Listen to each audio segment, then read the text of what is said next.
살아계신 하나님, 오늘도 저희들에게 귀한 날 허락하여 주시고 또 하루의 날들 가정 가운데 또 가장 가치 있고 또 하나님 앞에 기쁨이 되어지는 날들을 우리에게 허락해 주시면 감사합니다.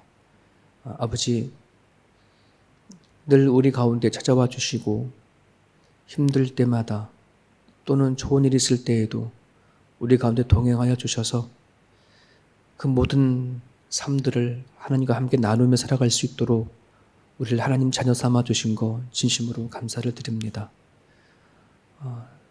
살아가는 삶이 그 어느 때보다도 참 어렵고 불확실한 시대를 살아가지만 우리를 창조하시고 지으시고 지금 넘어까지 모든 걸 작정하고 계시는 하나님 앞에 두려움 없이 살아갈 수 있도록 하나님 허락하여 주시옵소서. 벌써 어느덧 저희 교회가 3년이 흘러왔습니다.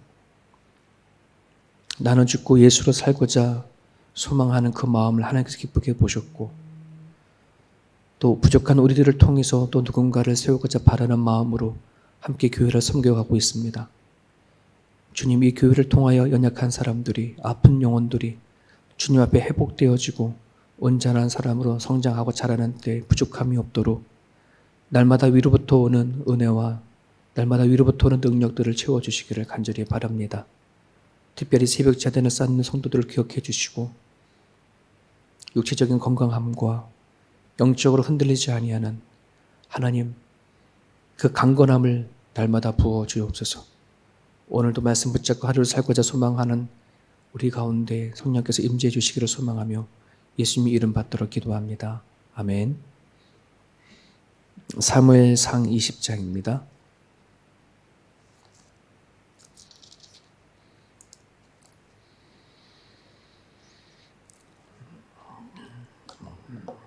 사무엘상 20장 우리 1절에서 17절까지 같이 보겠습니다. 1절부터 17절까지 같이 있습니다.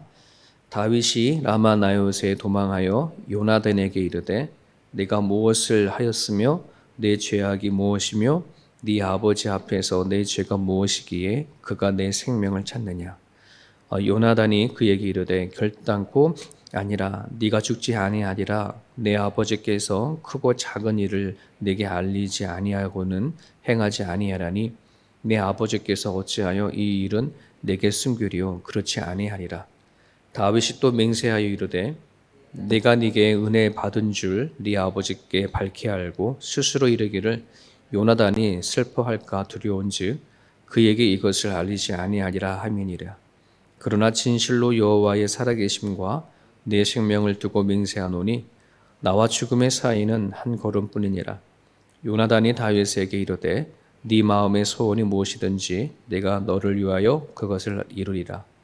다윗이 요나단에게 이르되 내일은 초하루인즉 내가 마땅히 왕을 모시고 앉아 식사를 하여야 할 것이나 나를 보내어 셋째 날 저녁까지 들에 숨게 하고 네 아버지께서 만일 나에 대하여 자세히 묻거든 그때 너는 말하기를 다윗이 자기 성읍 베들레헴으로 급히 가기를 내가 허락하라 간청하였사오니 이는 온 가족을 위하여 거기서 매년 제를 드릴 때가 됨이니라 하라. 그의 말이 좋다 하면 네 종이 평안하리와 그가 만일 노하면 나를 해하려고 결심한 줄 알지니 그런즉 바라건대 네 종에게 인자하게 행하라. 네가 내 종에게 여호와 앞에서 너와 맹약하게 하였으므로 그러나 내게 죄악이 있으면 네가 친히 나를 죽이라.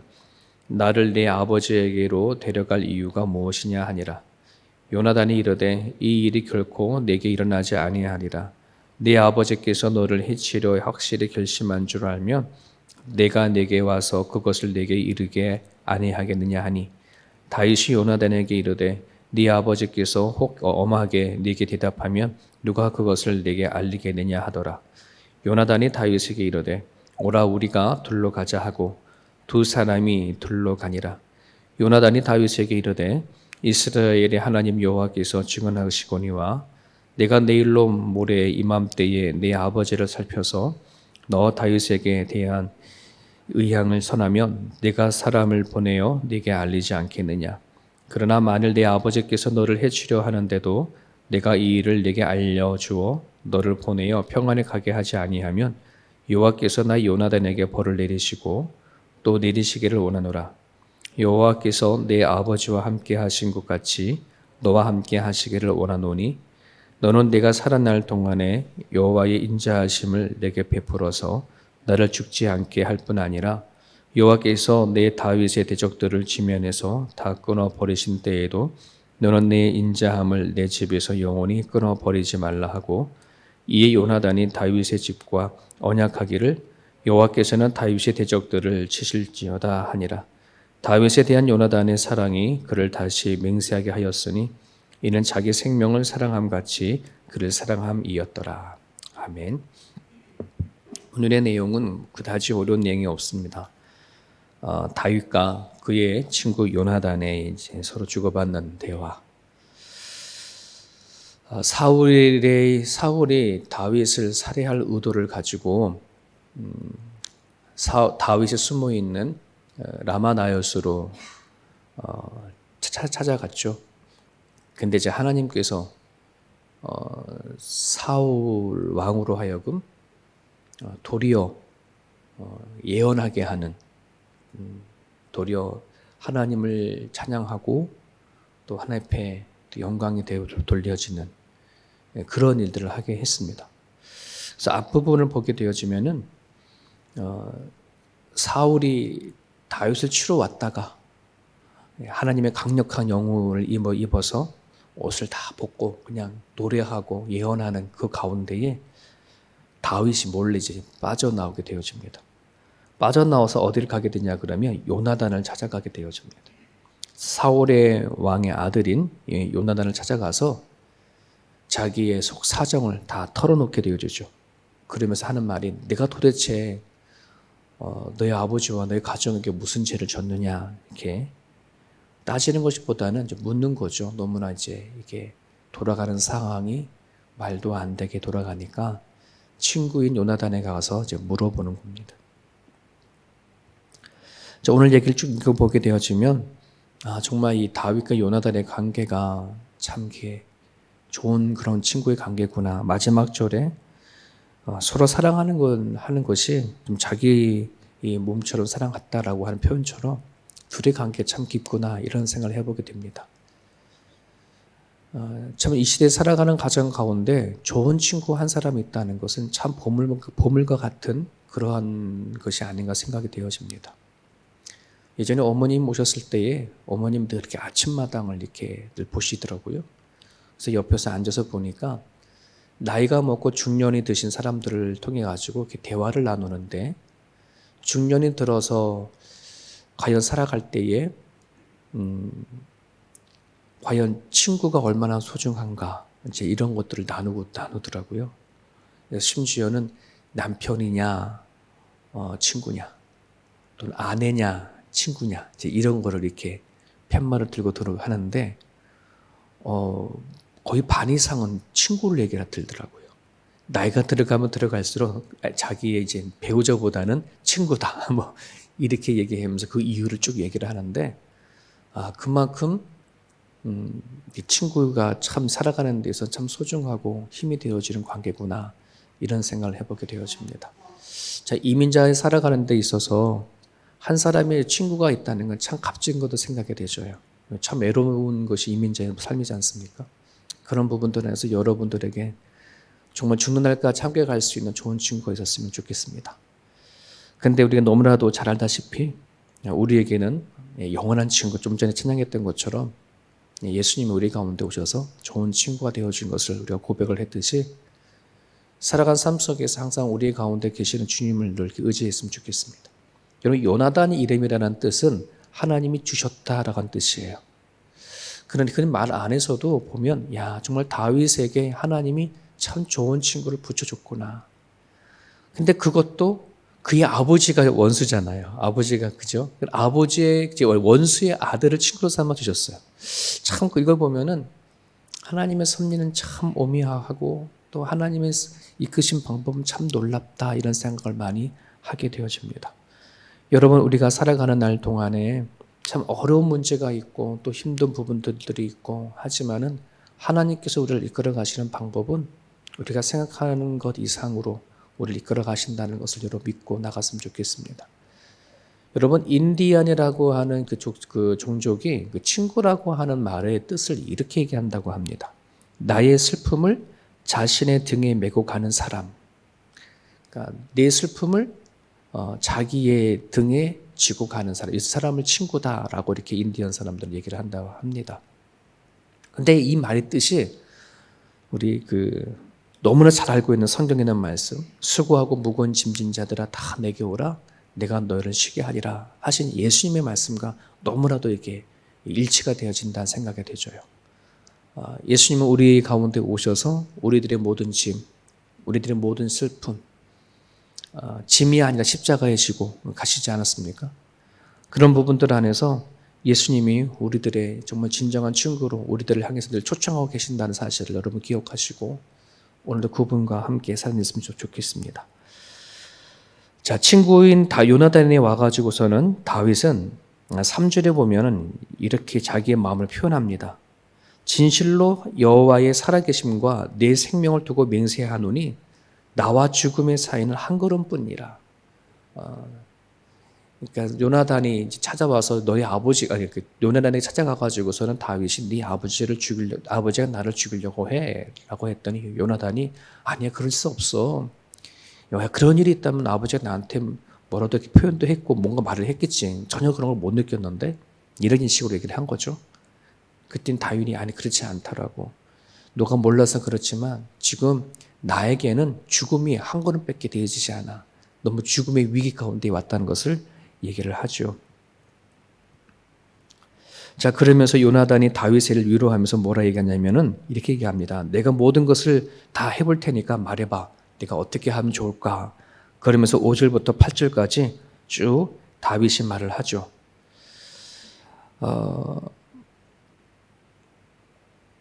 그러면서 여기서 이제 5절에서 8절을 보면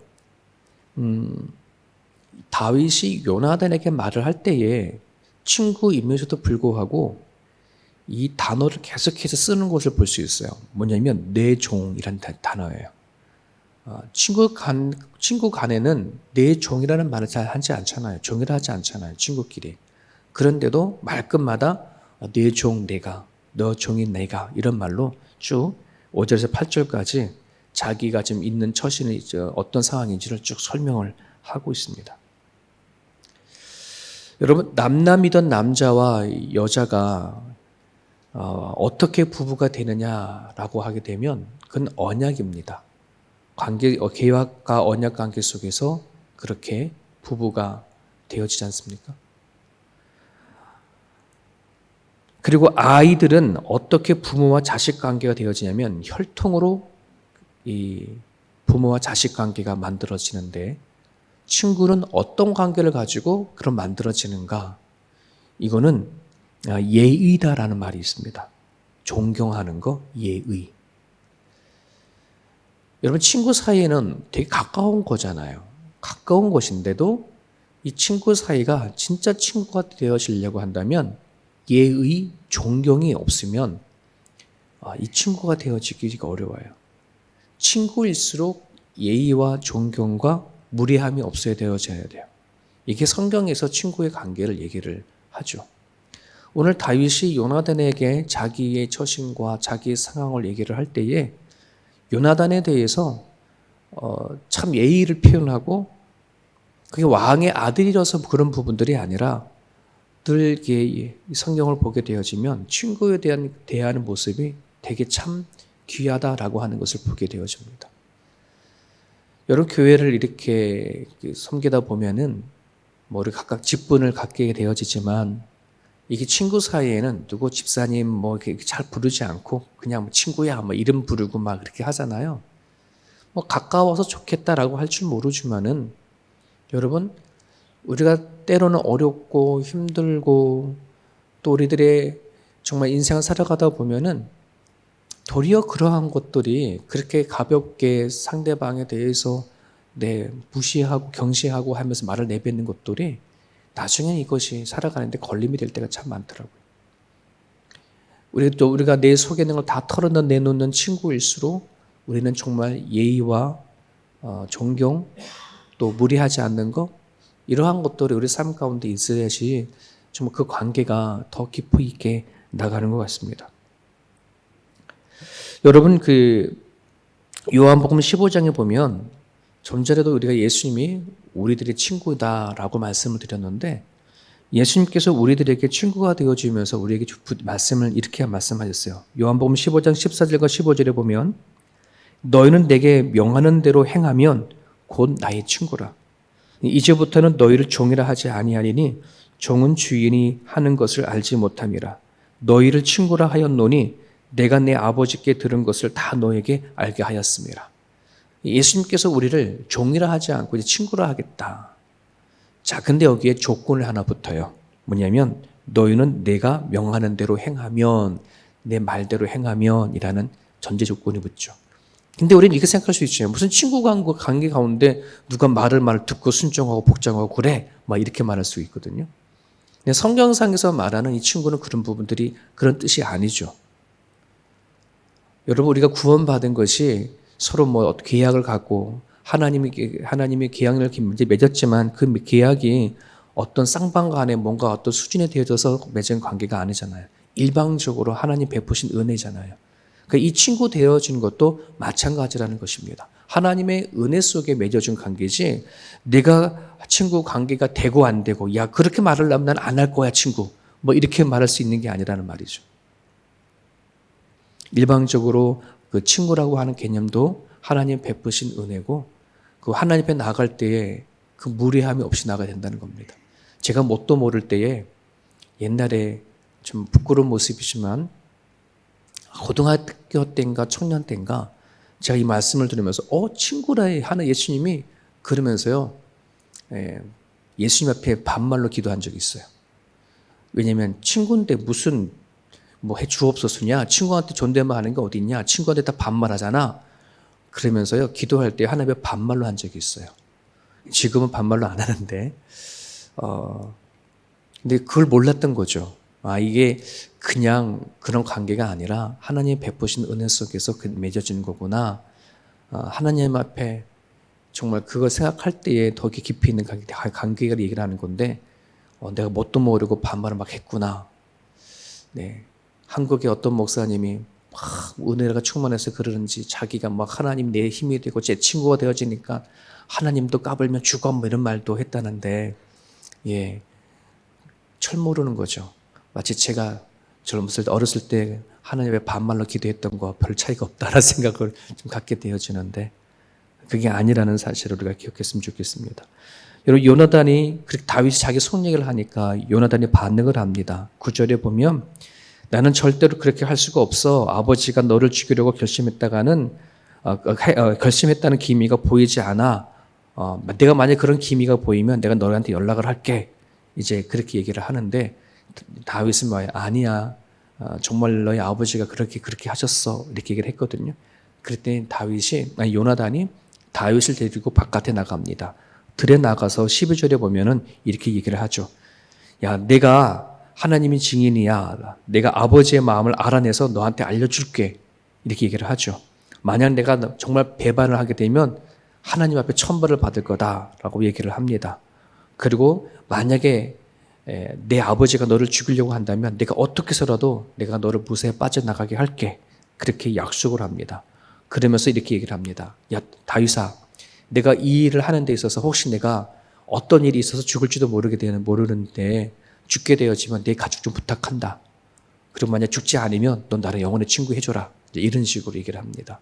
참 요나단의 마음이 되게 큰 것을 보게 되어지죠. 자, 그런데 이렇게 오늘 말씀 묵상하다 보니까 그런 생각이 듭니다. 아니, 왜 하나님은 사울의 아들인 요나단이 이렇게 멋진데, 이렇게 생각도 깊은데, 이렇게 신앙도 좋은데 왜 굳이 다윗을 후계자로 세울까?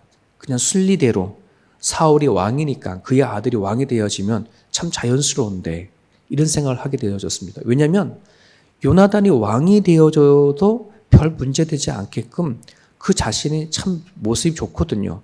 생각하는 것도 말하는 것도 하나님 믿는 모습도 보게 되어지면 다윗 못지 않아요. 근데 왜 요나단을 왕으로 세우지 않았을까? 이런 생각을 해보게 됩니다. 13절에 보면은 요나단이 하나님 앞에, 요나단이 친구한테 이렇게 말을 합니다. 여호와께서 내 아버지와 함께 하신 것 같이 너와 함께 하시기를 원하노라. 이 말 안에 아주 요나단이 아주 큰 장점이 있습니다. 그게 뭐냐 그러면 지금 요나단은 하나님이 다윗과 함께 하신다는 걸 안다는 거예요. 그 하나님이 다윗을 선택하시고 다윗을 통해서 일하신다는 것에 대해서 요나단은 시기 질투하는 것이 아니라 그것을 그대로 믿고 가는 거예요. 하나님의 주권에 맡긴다는 것이죠. 이게 되게 중요한 부분인 것 같습니다. 여러분, 하나님의 주권을 우리가 고백하지 아니하게 되어지면은 또 하나님이 하시는 것을 그대로 받아들이지 아니하면 어쩜 요나단도 아버지처럼 시기와 질투 속에서 다윗을 없앨 수도 있습니다. 그렇지 않습니까? 자기 아버지가 왕이고 순리대로 따진다면 자기가 왕이 될 텐데 지금 자기 친구 다윗이 왕이 된다고?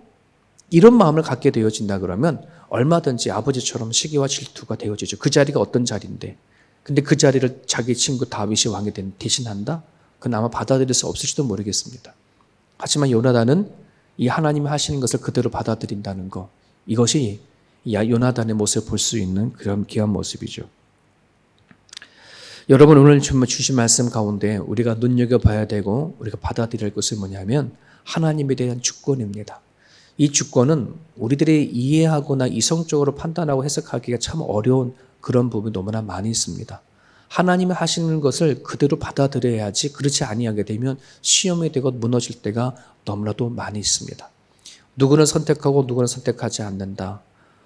또 누구는 하나님께서 돌붙잡으시고 또 누구는 그렇지 아니하신다라고 하는 일들이나 또 우리는 살아가다 보면은 특별히 자녀를 낳는 가정 가운데 어떤 장애를 낳을 수도 있고 장애 아이가 아닌 건강한 아이도 낳는데 도대체 이거는 누구의 잘못이냐라고 할 수도 있고 그렇지 않습니까? 오늘 살아가다 보면 이해가 되지 못하는 참 많은 일들이 있습니다. 왜 이런 일이 일어났고 나한테 이런 어려움들이 있는가? 하나님의 주권 속에서 이해하지 아니하면은 우리는 이런 부분들을 때문에 시험 들 때가 참으로 많이 있습니다.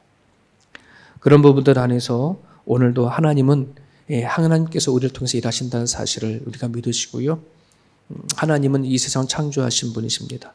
귀하게 쓰실 기회를 쓰는 귀하게 쓰시고 또 천혜에 쓰실 거는 천혜에 쓰시는 분이 하나님이신데 오늘 우리 같은 아무것도 아닌 우리를 선택하시고 하나님을 알게 하신 것에 대해서 감사하며 하루를 보내는 시간 되어줬으면 좋겠습니다.